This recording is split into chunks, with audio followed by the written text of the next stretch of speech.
Dios te bendiga, Dios te guarde. Bienvenido a la segunda parte, donde vamos a estar hablando acerca de el desarrollo del ceder de la Pascua o el ceder de Pesaj. Una vez más, ceder, una palabra hebrea, significa el orden. El orden que descubrimos o que los judíos comenzaron a desarrollar para poder cumplir uno de los mandamientos que aparece en el libro de Éxodo.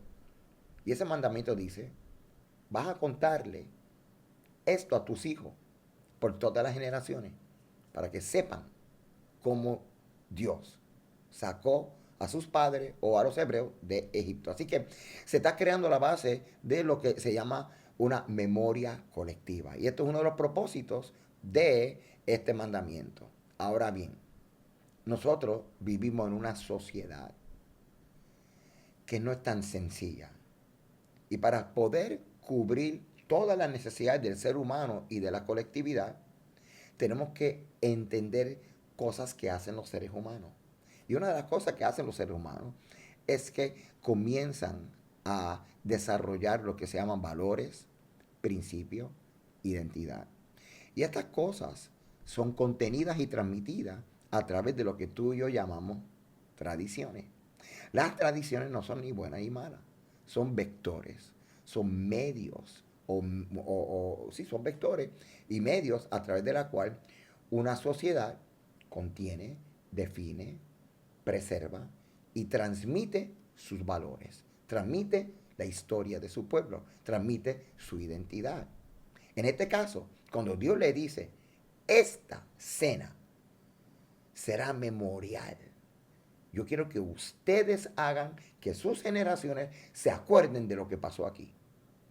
Así que Dios lo que está diciendo es, no quiero que pasen por alto, porque lo que está ocurriendo esta noche va a ser la base de otro evento en la Biblia, pero también va a ser la base para que ustedes sepan quién es el Dios de Abraham, de Isaac y de Jacob. ¿Quién es el Dios de Israel? Que es uno de los títulos de Dios, del creador del cielo y la tierra, aparece más de 200 veces en la Biblia, este título nada más, recordándonos que el Dios de Israel es el Dios que se está revelando a este pueblo y que el propósito más elevado de Dios no es solo Israel, sino que a través de Israel alcanzar toda la humanidad. Y usted dirá, pero Israel es tan pequeño, como dice la Biblia. Es Israel. Si tú lo lees en la Biblia, su comportamiento no era muy bueno.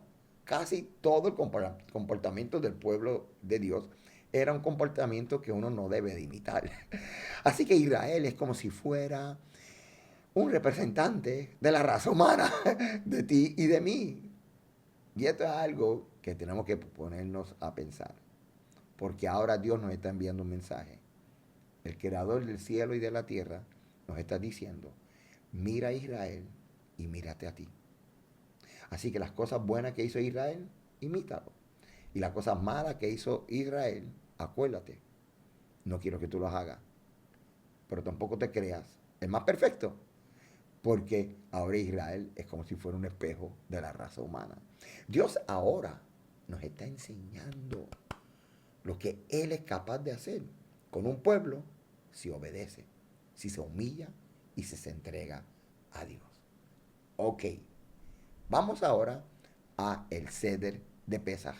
Y vamos a ver que a través de la historia y de circunstancias que vivió el pueblo de Israel, para poder preservar el ceder, para poder mantenerse obedeciendo esta cena memorial, tuvieron que hacer cosas que pertenecen al manejo cultural e histórico de sus circunstancias. Por ejemplo, el pueblo comenzó a celebrar Pesaj en su casa y en un momento dado en el libro de Deuteronomio ocurre algo que se llama la centralización del culto. Eso quiere decir que ahora en vez de celebrar Pesaj en la casa, todos iban a Jerusalén a celebrar Pesaj dentro de los muros de Jerusalén. Y el animal no era sacrificado en las casas, como ocurrió en la primera Pesaj, sino que ahora es sacrificado en el templo. Claro, mientras el pueblo estaba en el desierto, se entiende que hacían los sacrificios, pero en el tabernáculo.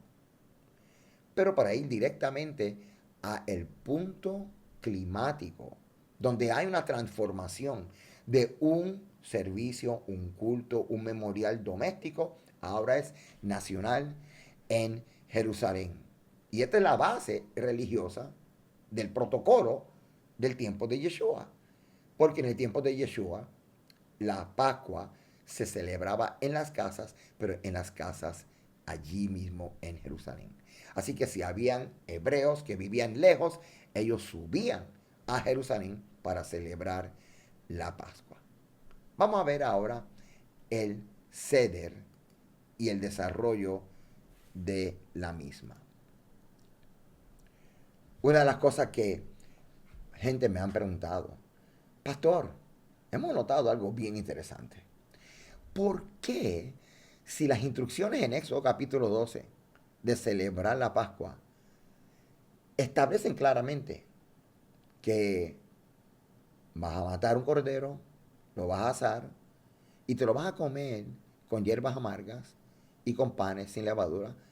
¿Por qué de repente vemos que hay tantos cambios? Por ejemplo, ahora no se mata el cordero, ahora viene un sacerdote en Jerusalén y lo mata, lo sacrifica y se lo da devuelto al hebreo para que lo haga en la casa. Claro, todo esto ocurriendo en Jerusalén. ¿Qué es lo que está ocurriendo? ¿Por qué estos cambios? Estos cambios vienen por diferentes razones. Cuando ocurre la primera Pesaj, Éxodo capítulo 12, todavía no se había establecido lo que se llama la jurisdicción sacerdotal de los hijos de Aarón.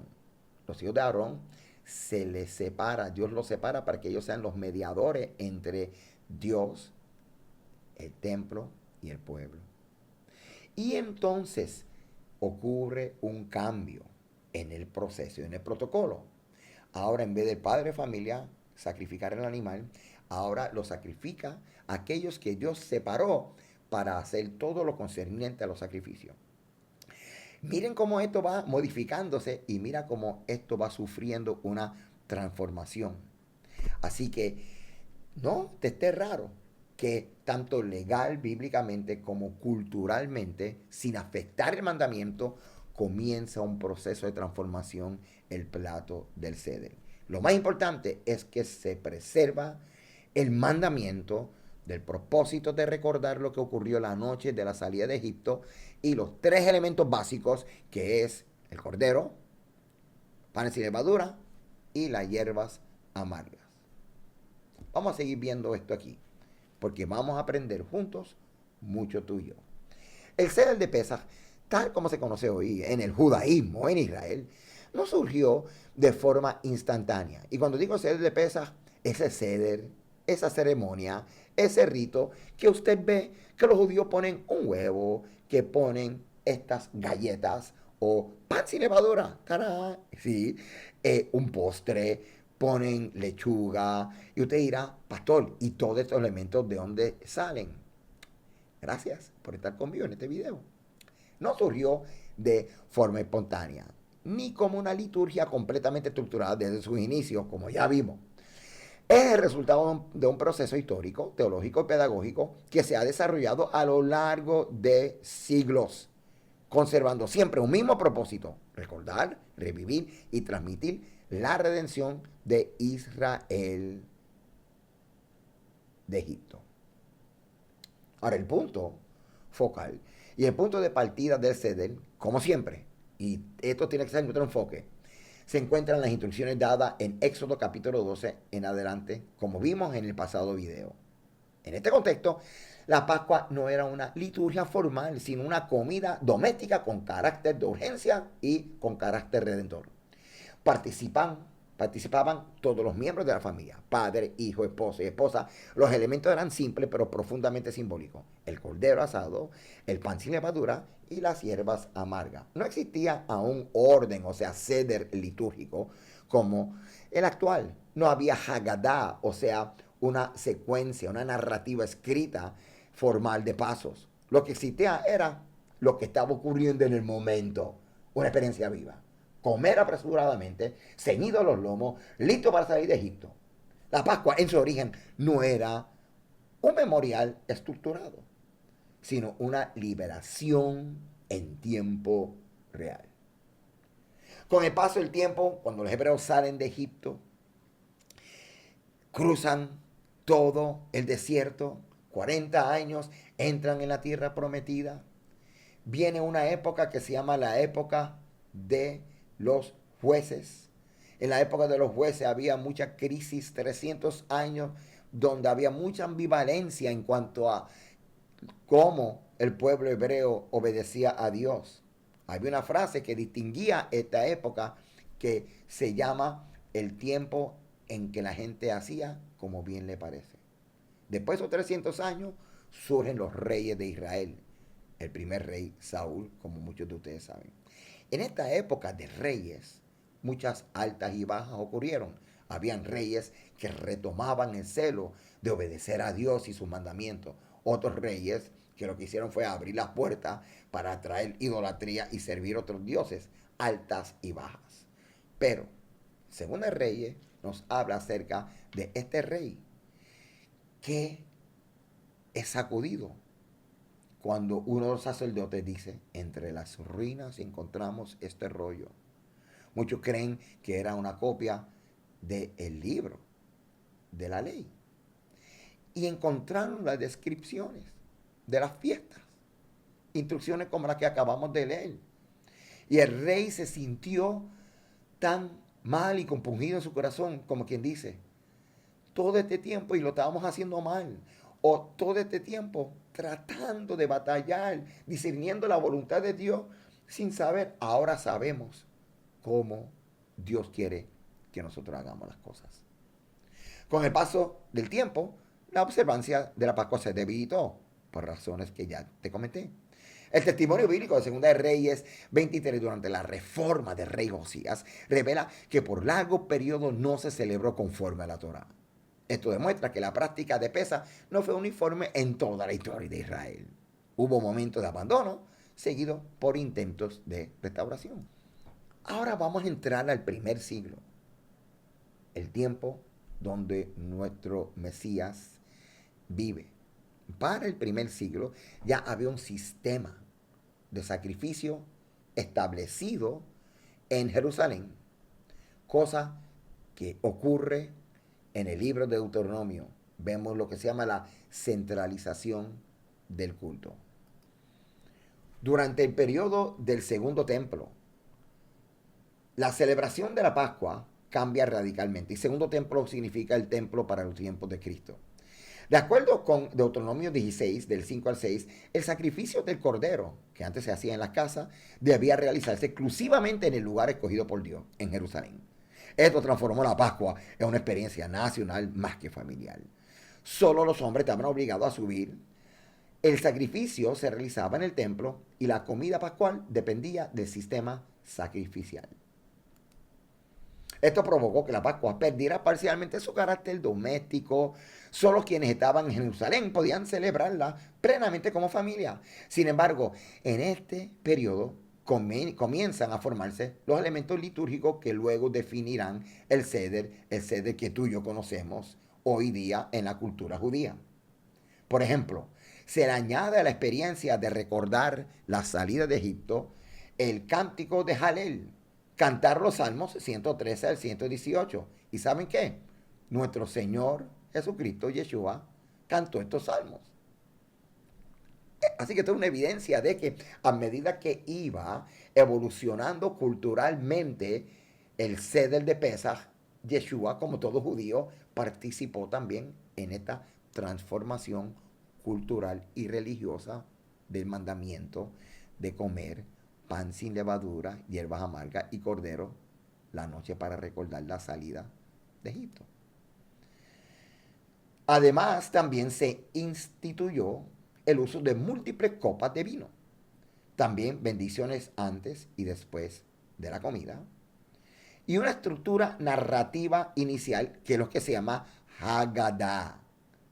Así que en los días de Yeshua ya existía una forma reconocible de la cena pascual, aunque no completamente estandarizada.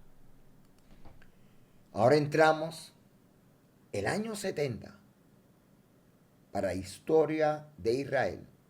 Es un año de tragedia. Es el año que los romanos destruyen la ciudad de Jerusalén. Sobre todo, se destruye el templo. Pero el templo era el lugar donde la celebración de la Pascua estaba conectada.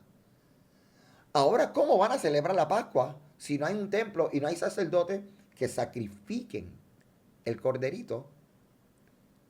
Sacrificar el corderito quiere decir que le sacaban la sangre, se derramaba la sangre, lo desollaban, le quitaban la piel y le daban el animal a el hebreo.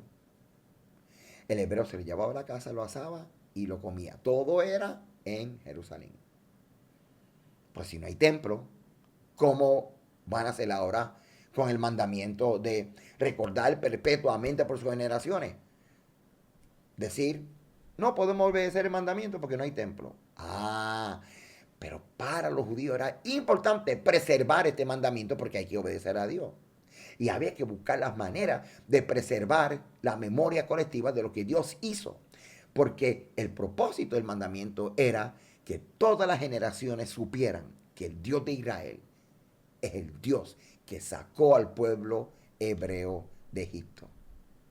Así que ellos comenzaron a pensar, ¿qué tal si seguimos con este mandamiento obedeciendo?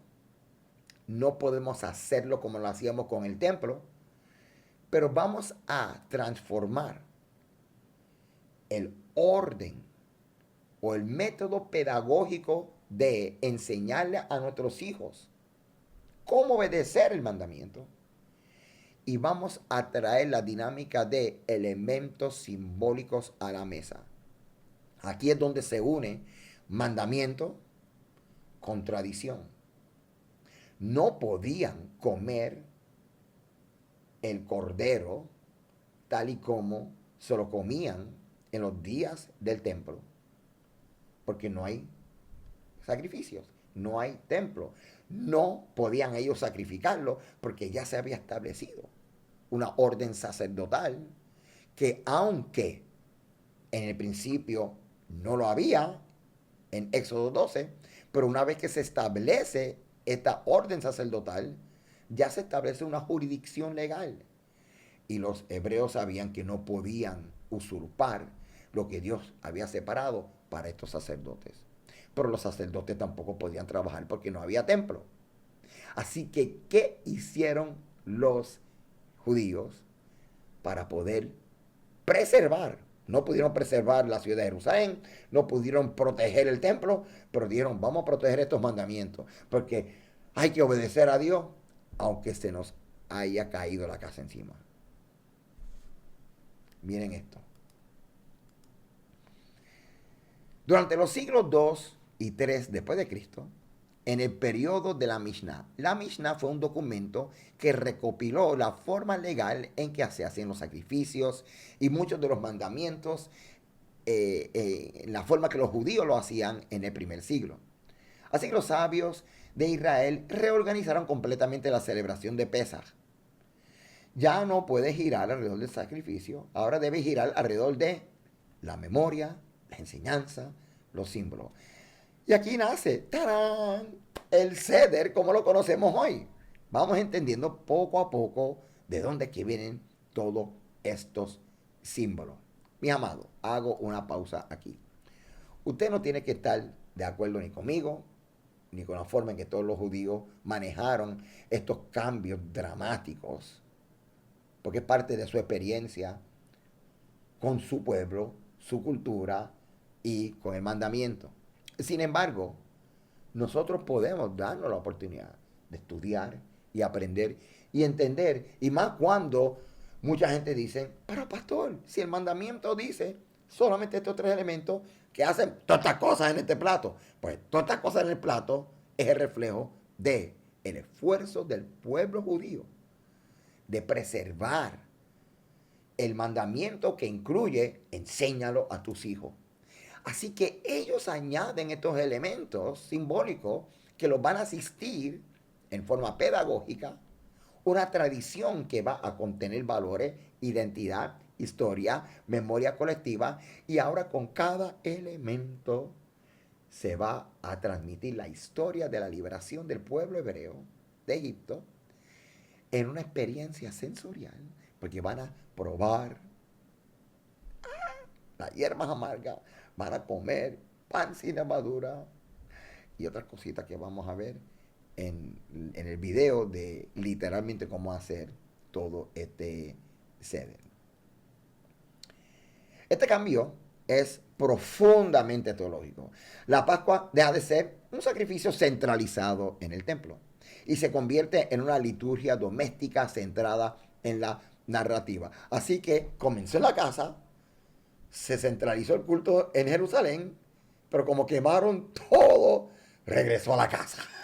¿Ok? Así que mira cómo las cosas ocurren.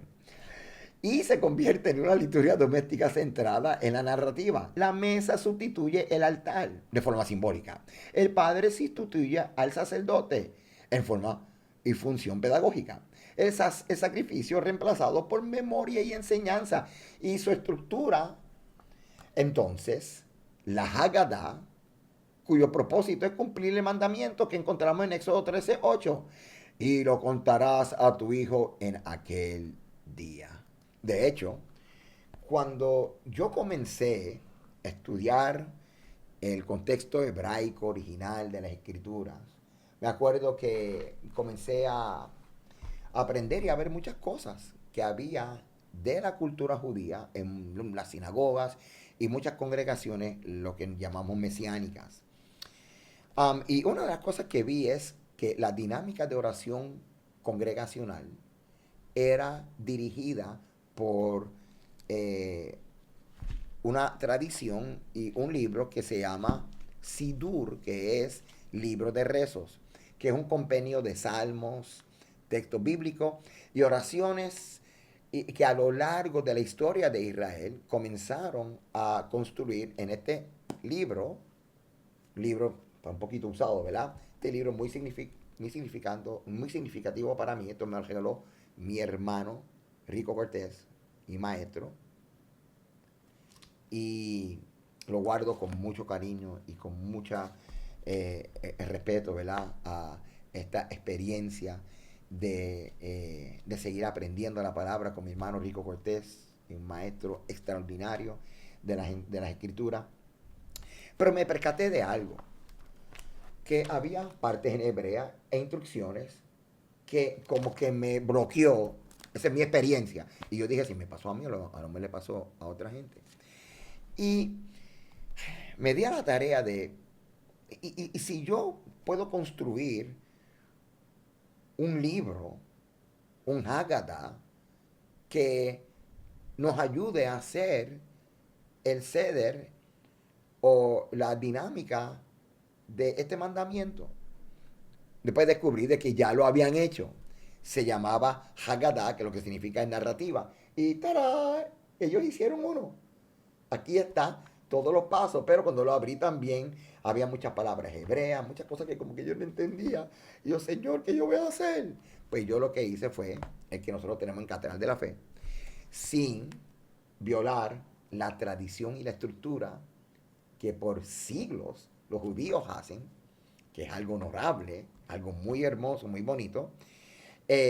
Lo hice más simple, con explicaciones, y ahora, aunque usted no es judío, y aunque usted no vive en Israel, el mismo día que los judíos celebran la Pascua en el calendario bíblico, tú y yo que somos parte del pueblo de Dios, como ellos son parte del pueblo de Dios, ellos porque son judíos e invocan a el Dios de Abraham, Isaac y Jacob, tú y yo que a través de Yeshua somos injertados en el mismo pueblo. Así que está todo el mundo peleando. Ay, yo tengo la razón, hazlo así.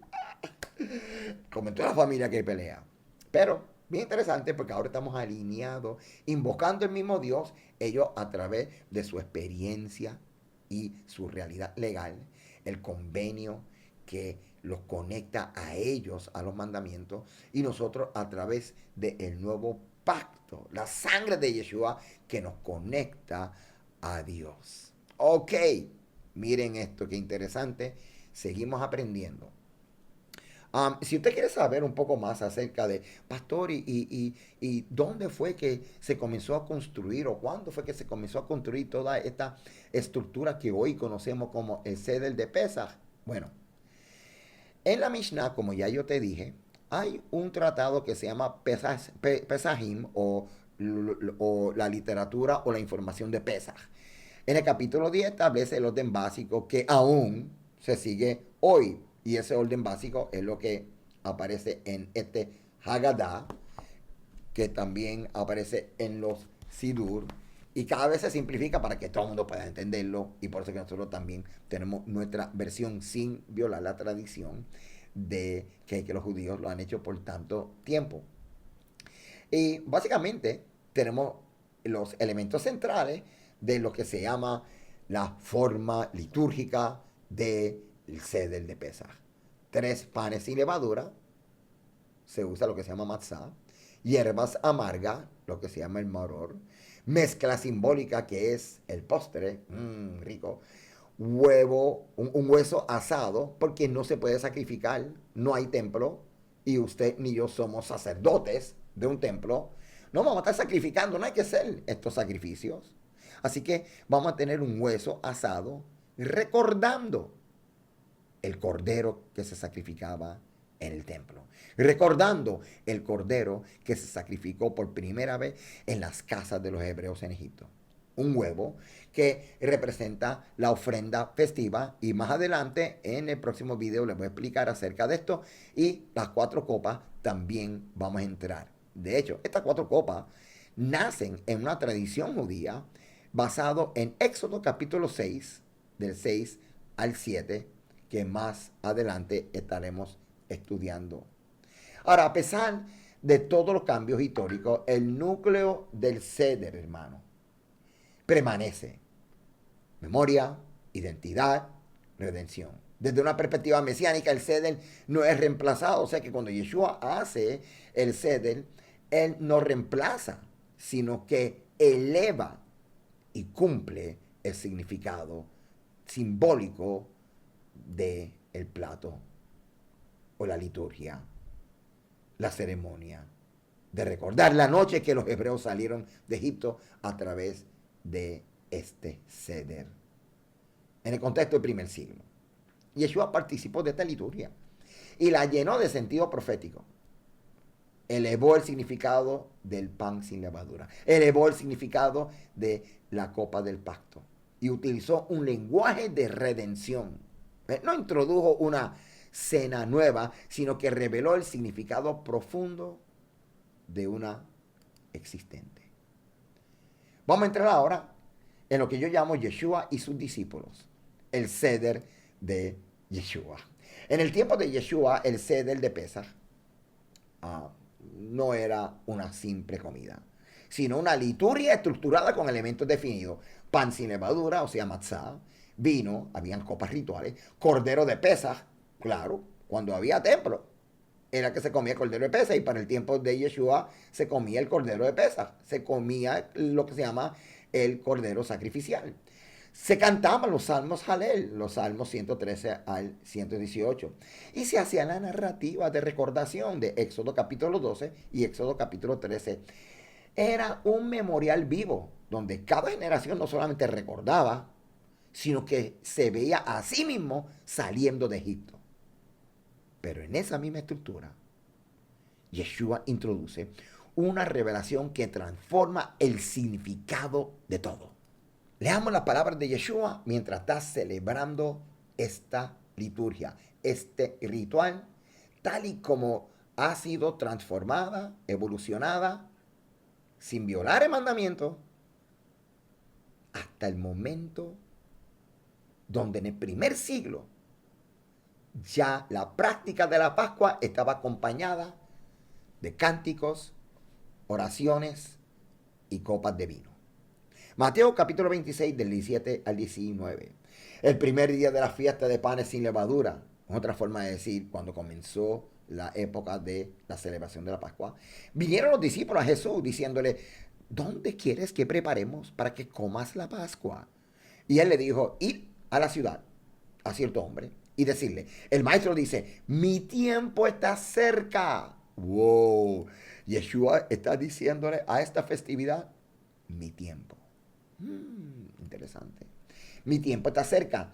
En tu casa celebraré la Pascua con mis discípulos. Y los discípulos hicieron como Jesús les mandó y prepararon la Pascua.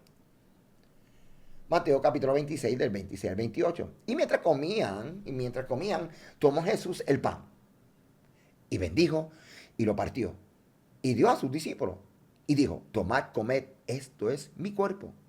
Y tomando la copa y habiendo dado gracia, les dio diciendo, bebed de ella, todos. Porque esto es mi sangre del nuevo pacto, que por muchos es derramada para remisión de los pecados. ¿Qué es lo que Yeshua está haciendo aquí ahora mismo? Está elevando el significado de este plato que tiene los elementos básicos del mandamiento, tal y como fue el primer Pesaj. Y utiliza copas de vino, utiliza el pan con un lenguaje legal, un lenguaje de redención, y abre los ojos de los discípulos, y mientras ellos están viendo los elementos y escuchando a Yeshua, desde aún el momento que Yeshua dice, este es mi día, poco a poco iban entendiendo. Él es el Cordero. Juan el Bautista lo había dicho desde el bautismo. Pero así somos. Poco a poco que vamos entendiendo los grandes misterios del Señor. Vamos a Lucas para leer algo interesante. Y tomó el pan y dio gracia y lo partió y les dio diciendo, este es mi cuerpo, que por vosotros es dado. Hacer esto en memoria de mí. Así que le está conectando el memorial de Pesaj con este evento. ¿Qué evento? El tiempo que él dice, mi tiempo de morir por ustedes, mi tiempo de ser revelado como el Cordero, la sangre que va a protegerte de la muerte, la sangre a través de la cual el Todopoderoso, reconociendo la sangre de Yeshua, en ese contexto del Cordero que protege, a través de este contexto legal, así como Dios saca al pueblo hebreo de Egipto, ahora Dios te saca a mí y a ti del reino de Faraón, del reino de la muerte, al reino de Dios, a la jurisdicción de Dios, al dominio de Dios. Nos hace libres de la opresión, de las tinieblas, de la muerte. Cuando el pueblo hebreo salió de Egipto, el Señor le dio los mandamientos. Y la gente cree, pero ¿por qué los mandamientos de la ley? Esto no nos atan. No, es la evidencia de que hubo un cambio de administración. Antes dominaba Faraón, antes dominaba la muerte, antes dominaba el diablo. Ahora domina a Dios en tu vida. Él es tu rey. Así que te tengo una frase por aquí. ¿Te acuerdas la frase? Dime con quién anda y te diré quién eres. Te voy a decir esta frase. Dime qué mandamientos obedece y te diré a qué Dios te estás entregando, a qué Dios estás sirviendo. Bueno, algo interesante. Mira. Y de igual manera, después que hubo cenado, tomó la copa diciendo, esta copa es el nuevo pacto en mi sangre que por vosotros se derrama. Habiendo dicho esto, Éxodo capítulo 24 nos presenta algo que yo digo para pelos. Cuando leemos lo que Yeshua está diciendo en Lucas capítulo 22, esta copa es el nuevo pacto en mi sangre que por vosotros se derrama, encontramos en el capítulo 24 de Éxodo una frase parecida. Hubo una ceremonia cuando Moisés descendió del monte después de recibir todos los mandamientos. Los leyó y se lo explicó al pueblo de Israel o al pueblo hebreo que había salido de Egipto. Y después que ellos escucharon todos los mandamientos, ellos dijeron, vamos a obedecer. Y entonces Moisés hizo algo extraño. Sacrificó unos becerros y con la sangre de los becerros roció el altar donde se hizo el sacrificio de los becerros y con otra parte de la sangre roció ritualmente al pueblo. ¿Qué está ocurriendo aquí? En el antiguo mundo había un lenguaje ritual. Es importante. Contexto. Rociar sangre. La sangre tenía dos propósitos o dos funciones en el mundo ritual. Número uno, era un conector. Así que cuando Moisés rocía, aspersión, la sangre sobre el pueblo y la sangre sobre el altar, altar representa autoridad. Altar representa el testimonio ceremonial que habla acerca del estatus de la relación del Dios de ese altar y el pueblo que está conectado a ese altar. Así que lo que ocurrió en Éxodo 24 es que Moisés está diciendo al pueblo, esta sangre te conecta a este altar donde se están haciendo los sacrificios. La sangre también tenía una función litúrgica o ceremonial que se llama detergente. Así que con los sacrificios, lo que hacían era cogían la sangre de los animales y pintaban o lo echaban sobre el altar, smear, ¿ok? Y eso era una forma de como que limpiar las faltas de Israel. Cada vez que Israel pecaba o esa falta se reflejaba ceremonialmente en el altar. Y cuando rociaban la sangre era como limpiar los pecados de Israel. No era echarte la sangre encima de la persona, sino la sangre era sobre el altar. El altar tenía una simbología poderosa. Cuando nosotros vemos el paralelismo de este lenguaje legal de Yeshua y lo que leemos en esta ceremonia, nos damos cuenta de algo. Así como Moisés le está diciendo al pueblo hebreo, ustedes están conectados ahora por medio de la sangre de este sacrificio al altar que eventualmente estará en el tabernáculo y en el templo. Yeshua lo que está diciendo, como el templo se va a destruir, ahora ustedes por la sangre que yo voy a derramar, van a estar conectados, sí, a un altar, al altar del tabernáculo celestial. Los voy a conectar directamente con Dios. Y ahora en el nombre de Yeshua, tú y yo vamos a tener acceso al altar de Dios. En el nombre de Yeshua, tú y yo vamos a tener acceso al tabernáculo celestial. Mira cómo está evolucionando este Seder. Mira la revelación del Seder. Mira las palabras de Yeshua. Mira todo lo que tú y yo tenemos que considerar cuando este año y todas las veces que celebres Pesaj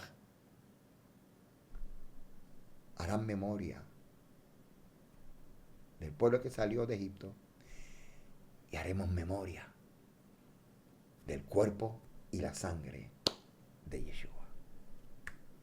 Padre, ayúdame a entender lo que está ocurriendo. Bueno, espero que les haya gustado esta segunda parte. Ahora vamos a prepararnos para la tercera parte.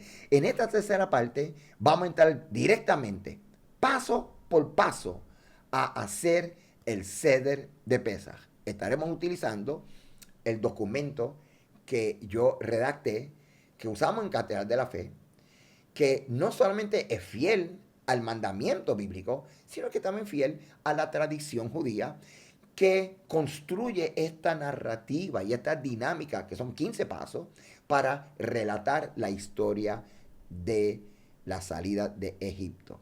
Para nosotros es bien importante entender el contexto mesiánico, porque las palabras que hacen que todo tenga sentido son las palabras de Dios y la palabra de nuestro Mesías Yeshua. Así que gracias por estar conmigo en este segundo video y vamos a prepararnos entonces para ir a la tercera y la parte final de esta enseñanza que espero que haya sido de bendición para usted. Cómo hacer el protocolo y el Seder de Pesaj. Historia, mandamiento bíblico y tradición. Shalom.